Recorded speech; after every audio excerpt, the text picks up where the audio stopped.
પણ તેઓને પોતાના ગામ પ્રત્યે અપાર લાગણી હોવાથી સમાજ સુધારણા માટે ગામમાં જ પોતાની ફરજ બજાવી રહ્યા છે.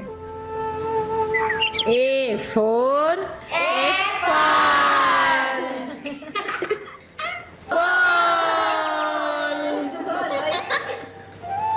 આ ખરાબ આદત છે. આવું શિક્ષક સાથે વર્તન ના કરાય. C for cat. જો હવે કર્યું છે ને તો અંગૂઠા પકડાવીશ.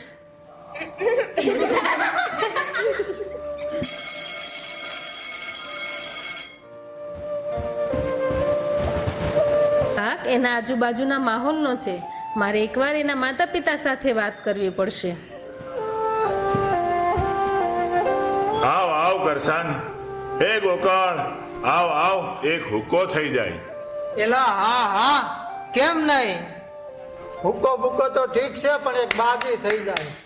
આ હુક્કો તમારા સ્વાસ્થ્ય માટે હાનિકારક છે. તમારા ફેફસા બગડી જશે. આ વસ્તુ ઠીક નથી. હે માસ્તરાણી, રહેવા જો ને. હવે કદાચ વયા જાઓ તો હું પડ્યું રહે. તમે તમારું કામ કરો બાપા. પણ દાદા, જાઓ જાઓ, તમારું કામ કરો. આ વડીલ તો ખરેખર સમાજના આદર્શ હોવા જોઈએ, પણ એ તો સાંભળવા પણ તૈયાર નથી. પણ ઠીક છે.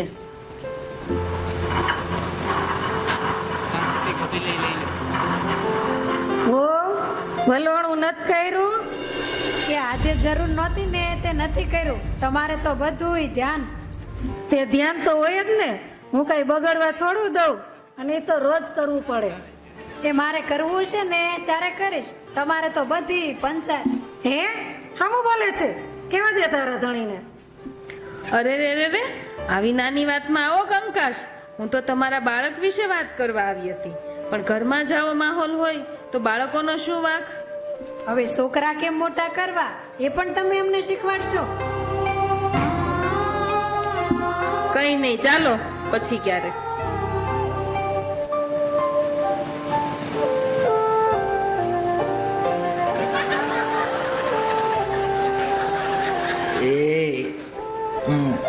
લાઈને દોડો. બોટલ કાલે થઈ ગઈ છે. તે વધારે લેવાય ને. ભાઈ, તારું નામ ગૌતમ છે. તને ખબર છે ગૌતમ બુદ્ધ કોણ હતા? આ તું તારા જીવનની શું દશા કરી રહ્યો છે?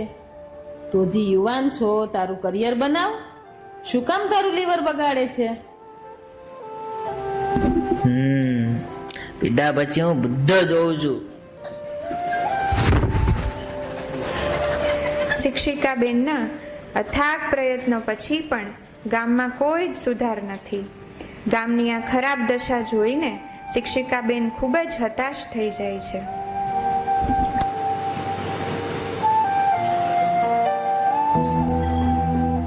હે પરમાત્મા, મારા માતા પિતાએ મને ભણાવી ગણાવીને સમાજ સુધારક બનાવી. એનો શું લાભ? મારા ગામના લોકો માટે તું કંઈ કરી શકતી નથી કે ગામના લોકો સમજવા જ નથી માંગતા. હે પરમાત્મા, હવે જો તમે સાક્ષાત આવો તો ક્રાંતિ થાય. હું હવે અહીં અસક્ષમ છું. હવે હું કાંઈ કરી શકતી નથી. હું આ ગામ છોડીને જાઉં છું.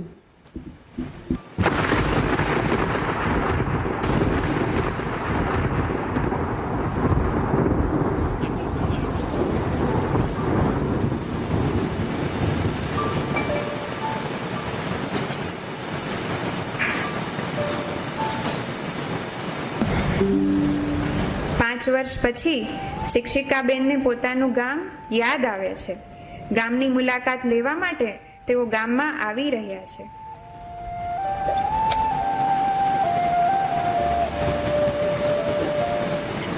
આજે આ ગામ છોડ્યાને 5 વર્ષ વીતી ગયા. ચાલો જો તો ખરી આ ગામની શું દશા છે.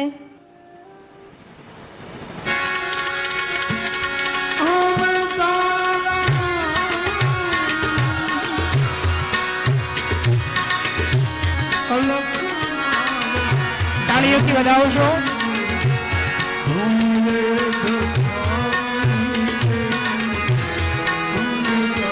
સાથે તાલ લેશો તાળીઓનો.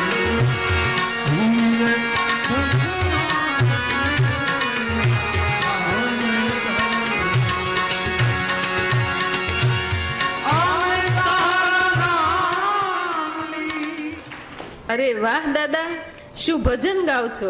સાંભળીને મજા પડી ગઈ. પણ દાદા, તમારો હુક્કો ક્યાં? એ બધું તો છૂટી ગયું. પણ બેન, તમે હાવ સાચું કહેતા હતા હો. તમારો અનાદર કરીને અમે અમારી અંદરની જ મા ભગવતીનો અનાદર કરતા હતા. પણ આ પરિવર્તન કઈ રીતે? અરે બેન, અમારા અંદરની સુરતા જાગી ગઈ છે. અમને સમર્પણ ધ્યાન મળ્યું અને બાબા સ્વામી જેવા સદગુરુ મળ્યા. અંદરની માં જાગી ગઈ ને સદગુરુની કૃપા થઈ ગઈ. એમાં એવું છે ને બેન, એક દી અમે હુક્કો પીતા હતા ત્યારે સુરતથી ઓલા પીળા લુગડા માથે બાંધીને આવ્યા. અમને કે હાલો દાદા શિબિરમાં. પરાણે લઈ ગયા કે આજે ન ગમે તો કાલે નહીં આવતા. ત્યાં તો અમને બહુ ગમ્યું અને ધ્યાન કાયમ માટે અપનાવી લીધું. ચાલો, ત્યારે હું રજા લઉં છું. આવજો બેન. જય બાબા સ્વામી. સમર્પણ ધ્યાન બાબા સ્વામી પણ ઠીક છે, સારો સુધાર છે. એ બા, વલોણું થઈ ગયું છે. ઓ બેટા, બધું તારું જ છે, તને જેમ ફાવે એમ કર. ઠીક છે બા. લે માસ્તરાણી બેન, તમે આવો આવો આવો. સાચું કહું, તમારો સમ જોઈને મને બહુ આનંદ થાય છે. આનંદ ને બેન, ઈ તો આઠે પોર રહે છે. અરે બેન, હીરલો હાથ લાગ્યો છે. હીરલો. હીરલો? અરે કઈ સમજાય એવું બોલો ને બા. બેન, અમે સમર્પણ ધ્યાન કરીએ છીએ. આ સમજણ અમને ધ્યાન કરતા કરતા અંદરથી જ આવી ગઈ છે. અરે, આ તો હું બીજી વાર સાંભળી રહી છું. હા બેન, અટાણ સુધી આ નારાજગી ને ક્રોધ રાખીને અમે અમારા ચક્રો હાથે કરીને જ ખરાબ કરતા હતા. પણ બેન, હવે ધ્યાન કરતા કરતા ધીમે ધીમે બધું સમજાય છે.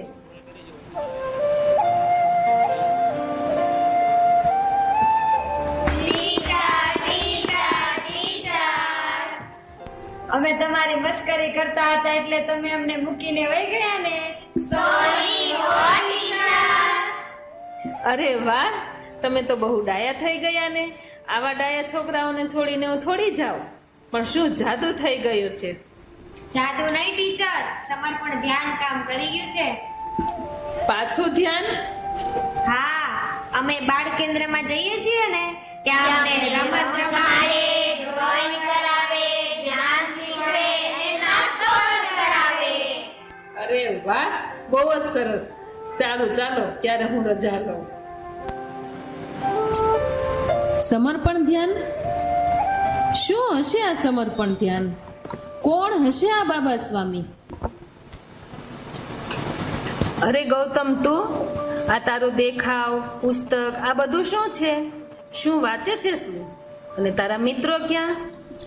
અરે દીદી, બહુ ટાઈમ પછી ને તમે મારા મિત્રો ને આજો દૂર દૂર બેસીને ધ્યાન કરે છે.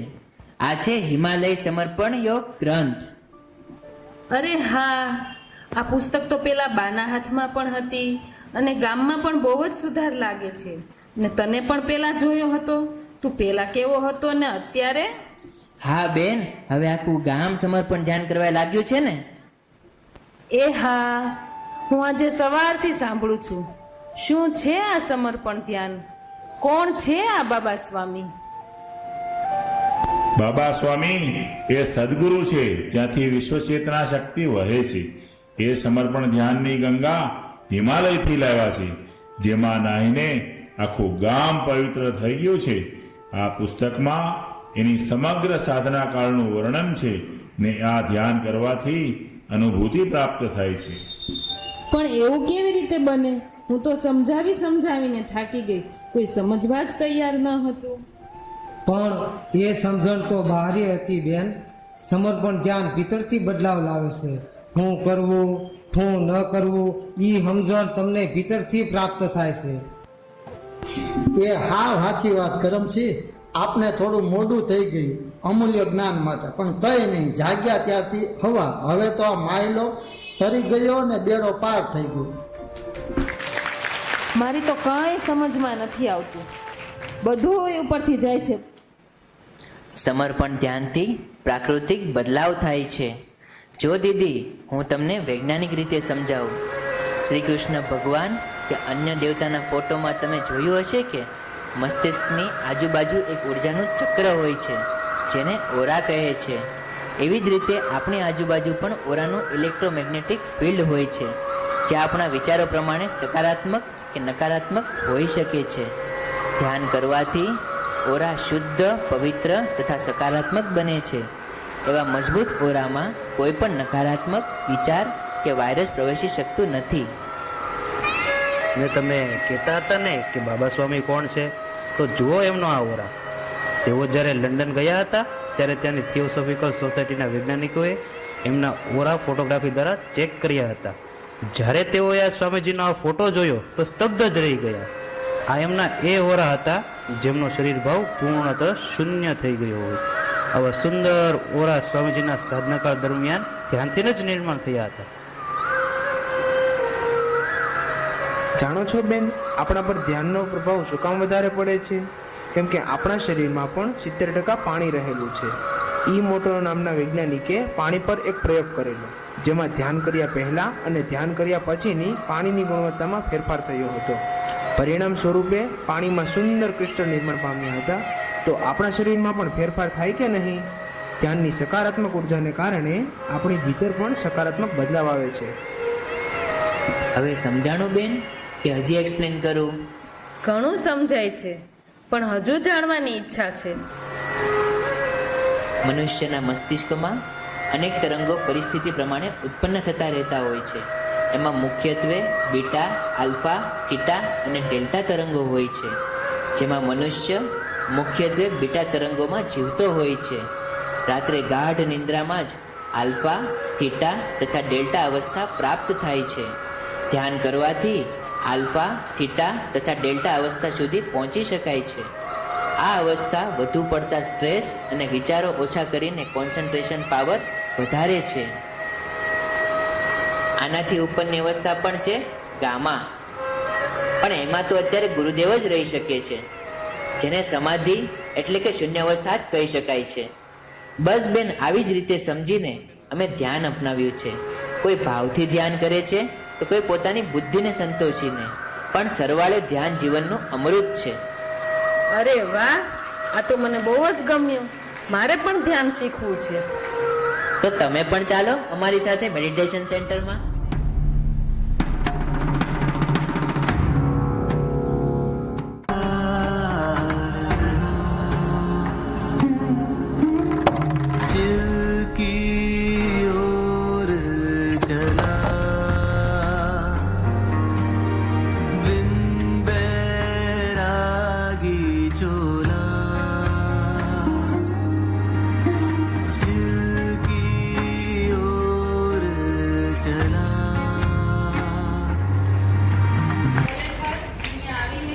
જે 5 વર્ષ પછી કામનો બદલાવ થયો એ જોઈને મને ખૂબ જ શાંતિનો અનુભવ થાય છે.